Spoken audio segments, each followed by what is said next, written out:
Activity first. Collect the garbage from your house before it is thrown into the dustbin.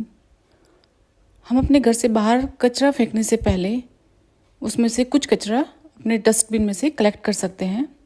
Separate it into 2 groups so that they have group first and group second. इस तरह से हम इसको 2 group में divide कर लेते हैं. Group first में हम अपना किचन का कचरा रखेंगे, जैसे like fruits and vegetable peels, फलों और सब्जियों के छिलके को इस्तेमाल करेंगे. Egg shells, waste food, tea leaves including newspaper, dry leaves and paper bags in this group. पहले ग्रुप में हम किचन से निकला हुआ कूड़ा, जैसे कि हमारा टी बैग हो गया, न्यूज़पेपर या फिर कुछ भी ऐसा कचरा जो कि फिर से रिसाइकल किया जा सके. और ग्रुप सेकंड में हम रखेंगे pieces of clothes, polythene bag, broken glass, aluminium rappers, nails, old shoes and broken toys. इस तरह से जो कि फिर से ठीक से उसको रिसाइकल थोड़ा देर लगती है करने में. ये किचन गार्बेज नहीं है. ग्रुप 2 में हम इस तरह का कचरा रखेंगे. Now divide the contents of each group into 2 separate heaps. इस तरह से 2-2 ढेर बना लेंगे हम एक ग्रुप का. उसको ABC में डिवाइड कर लेंगे और हम उसको एक पॉलीथीन बैग में बंद कर लेंगे. Tie the mouth of these 2 bags tightly. और उन दोनों का मुंह बंद कर लेंगे. Put all the 4 heaps in separate pits and cover them in soil. चारों जो ढेर हमने बनाए हैं ग्रुप फर्स्ट और ग्रुप सेकंड से 2-2 ढेर हमने जो बनाया है उनको अलग अलग पिट में रखेंगे गड्ढा करके, और उनको सॉयल मिट्टी से उसको कवर कर देंगे. You can put also 4 pot to bury these garbage heaps. या फिर हम इनको पोट में भी रख सकते हैं, इनको गाड़ने के लिए हीप्स को जो हमने ढेर बनाए हैं गार्बेज का, उसको इस तरह से या तो हम कोई गड्ढा बना लेंगे या किसी पोट में रख लेंगे. हम एक्टिविटी करने के लिए, जांचने के लिए कि हमारा कचरा कैसे रिसाइकल हो सकता है मिट्टी के अंदर. Remove the soil after 4 days. 4 दिन के बाद उस मिट्टी को हटाइए. And observe the change in the garbage. और जो भी हमारे कचरे में जो भी बदलाव हुआ है उसको ज़रा ऑब्जर्व करके देखते हैं.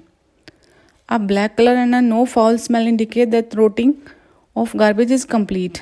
अगर उसका कलर हमारा काले रंग का हो गया है और उसमें से कोई स्मेल भी नहीं आ रही है, कोई सूंघ भी नहीं आ रही है, तो ये इस बात का सूचक है कि उसमें जो कचरा है वो पूर्ण रूप से सड़ गया है.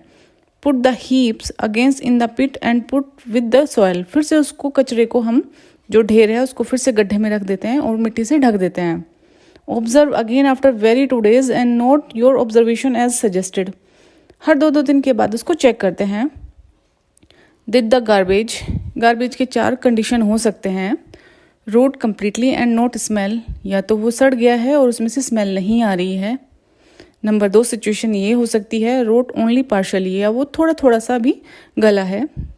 तीसरी सिचुएशन ये हो सकती है rot almost completely but still bad smell. अभी सड़ गया है लेकिन उसमें से थोड़ी सी स्मेल अभी बची हुई है. 4th note change at all. उसमें कुछ भी बदलाव नहीं हुआ है. Garbage in which heap was seen to rot and did not. देखो कि उसमें से कौन से वाला कचरा गल गया है पूर्ण रूप से और कौन से वाला नहीं. इस तरह से हम एक टेबल बनाएंगे और उसको 4-6 दिन में, 2 हफ्ते बाद, 4 हफ्ते बाद जो हमने देखा ABC बनाकर उसको पूरा टेबल में उसको नोट करते रहेंगे. If the garbage were found to rot completely and did not smell. अगर हमारा कचरा पूर्ण रूप से गल गया है और उसमें से कोई स्मेल भी नहीं आ रही है बुरी तरीके से, mix it in the soil where you sow your favourite plants. जहाँ आपने अपने प्यारे पौधे लगाए हैं वहाँ पर उसको आप मिट्टी में उसको मिक्स कर सकते हैं, क्योंकि अब वो न्यूट्रिशन प्रोवाइड करने के लिए तैयार है. It would provide nutrition to the plant. You must have observe from this activity that some things in the garbage rot. तुम देखोगे इस एक्टिविटी के द्वारा कि गार्बेज कैसे सड़ता है. They form manure which is use for the plants. इस तरह से तुमने अपने खाद का उपयोग अपने पौधों के लिए किया है. The rotting and conservation of some material into manure is called composting. इस तरीके से कुछ मटेरियल को सड़ा के और उसका फॉर्म चेंज हो जाता है तो उसको खाद में बदल देते हैं. हमारा ऑर्गेनिक मटेरियल किचन से जो निकला है उसको हमने सड़ाकर जो भी हम प्रक्रिया से हमने उसको खाद बनाया उसको कंपोस्टिंग बोलते हैं. In some city and town municipality provide separate dustbin for collecting 2 kind of garbage. कुछ शहरों और गाँव में म्यूनिसिपैलिटी हमको 2 तरह के गार्बेज कचरे के लिए हमें 2 तरह के डस्टबिन प्रोवाइड कराती हैं। Usually one is coloured blue and the green, एक ब्लू कलर में होता है और एक दूसरा ग्रीन कलर में होता है। Blue colour is the material that can used again, blue colour वाला जिसके अंदर हम कूड़ा रखते हैं मटीरियल वो दोबारा से यूज़ किया जा सकता है, such as plastic, metal, glass, उसको हम यूज़ कर सकते हैं। Did you notice that these are material that did not rot in the garbage heaps. तुमने नोट किया होगा कि ये अगर हम इनका ढेर बनाते हैं जैसे हमने ग्रुप सेकंड में किया था तो वो गलते नहीं हैं। The green bins are the collecting kitchen and other plants और एनिमल वेस्ट। और जो ग्रीन में रखते हैं बिन में, जो ग्रीन वाला डस्टबिन है हमारा, उसमें हमने किचन वाला मटेरियल रखा या फिर हमारा प्लांट से एनिमल्स वेस्ट हैं जो भी, इस तरीके से हम उसको ग्रीन वाले में, ग्रीन डस्टबिन में कलेक्ट करेंगे, उसको हम ब्लू वाले में कलेक्ट नहीं करेंगे। You may have noticed that this type of waste rot completely when buried in the soil. जो हमारा ग्रीन वाला डस्टबिन होता है, किचन वेस्ट हो या एनिमल वेस्ट हो या प्लांट से निकला हुआ हो, वो पूर्ण रूप से मिट्टी के अंदर गल जाता है। तुमने देखा होगा, did you see why it is necessary for us to separate waste into 2 group as we did in activity first before we throw it. हमने बाहर फेंकने से पहले जैसे हमने एक्टिविटी फर्स्ट की तो कितना ज़रूरी हो जाता है इस तरह से वेस्ट चीज़ को 2 भागों में डिवाइड करना। Have you noticed garbage heaps of dry leaves on the road side. तुमने देखा है कि जैसे हम पत्तियों का, सूखी पत्तियों का ढेर सड़क के साइड में लगा हुआ, most of the time these are burn, ज़्यादातर समय इनको जला दिया जाता है। Farmers to often burn the husk, dry leaves and part of crop plants in their fields after harvesting। ज़्यादातर फसल जब हमारी उग जाती है खेतों में, उसके बाद जो बचता है या सूखी पत्तियां हैं या भूसा है, उसको ज़्यादातर समय किसान जला देते हैं। बर्निंग ऑफ दीज, इनको जलाने के बाद जो प्रोड्यूस स्मोक होता है या फिर हमारी गैस निकलती हैं, that are harmful to our health, ये सब हमारे हेल्थ के लिए हानिकारक होती है। We should try to stop such practice, हमें इस तरह से नहीं करना चाहिए, ये सब हमको रोक देना चाहिए।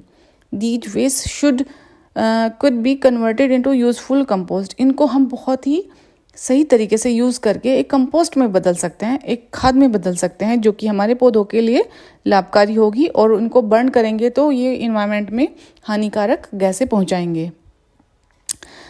Here are some of the observation that thought note by Paheli and Boojho from their project. इसमें पहेली और बूझो के छोटे छोटे से बातें दी गई हैं जो कि कैसे हम डीलिंग विद गार्बेज, अब हम गार्बेज के साथ डील कैसे करें, इस तरीके से इसमें बताया गया है। इस तरह से पहेली बोल रही है कि हमें गवर्नमेंट को इस तरह से नियम बना देना चाहिए कि ये इलीगल हो जाए, और she wants that the government should make a law against the burning of leaves and other plants wasted anywhere in India. Bharat में कहीं भी अगर वेस्ट चीज़ों को, प्लांट को, पत्तियों को कहीं भी अगर हम जलाते हैं तो उसके खिलाफ एक नियम कानून बनाना चाहिए। ये हमारी बुक में हमारी पहेली बोल रही है इस तरीके से, क्योंकि ये जो चीज़ें हैं जलाना, क्योंकि उसे बर्न करते हैं किसी भी पत्तियों को या रोड साइड चीज़ों को, तो वो हानिकारक गैसेस इन्वायरमेंट में पहुंचाती हैं। और अगर हम उसको कंपोस्ट रूप में बना देते हैं, कंपोस्ट खाद बना देते हैं, तो वो हमें इन्वायरमेंट को नुकसान भी नहीं पहुंचाएगा और हमारे प्लांट्स को न्यूट्रिशन प्रोवाइड कराएगा। इस तरीके से हमने इस एक्टिविटी में जाना कि हमने गार्बेज के 2 तरह से बनाया, एक किचन वेस्ट बनाया और एक हमारा जो थोड़ा सा हार्ड होता है, जिसको रिसाइकिल करना मुश्किल हो जाता है, जो कि लैंडफिल्स में चला जाता है, लैंडफिल्स में फैलाया जाता है और उसके ऊपर मिट्टी डाल दी जाती है। उसको फिर से रिसाइकिल थोड़ा टाइम लगता है और वो पूर्ण रूप से नहीं गलते हैं, उसको हम कंपोस्ट नहीं बनाते हैं। लेकिन जो ग्रीन से निकला हुआ, किचन से निकला हुआ हमारा ग्रीन मटेरियल है, उसको हम बहुत ही अच्छे से अपने दोबारा से बड़ी जल्दी कम समय में उसको कंपोस्ट बना करके अपने प्लांट्स को प्रोवाइड कर सकते हैं। उससे प्लांट्स में बहुत ही अच्छा न्यूट्रिशन मिलेगा। यही हमारी एक्टिविटी फर्स्ट थी।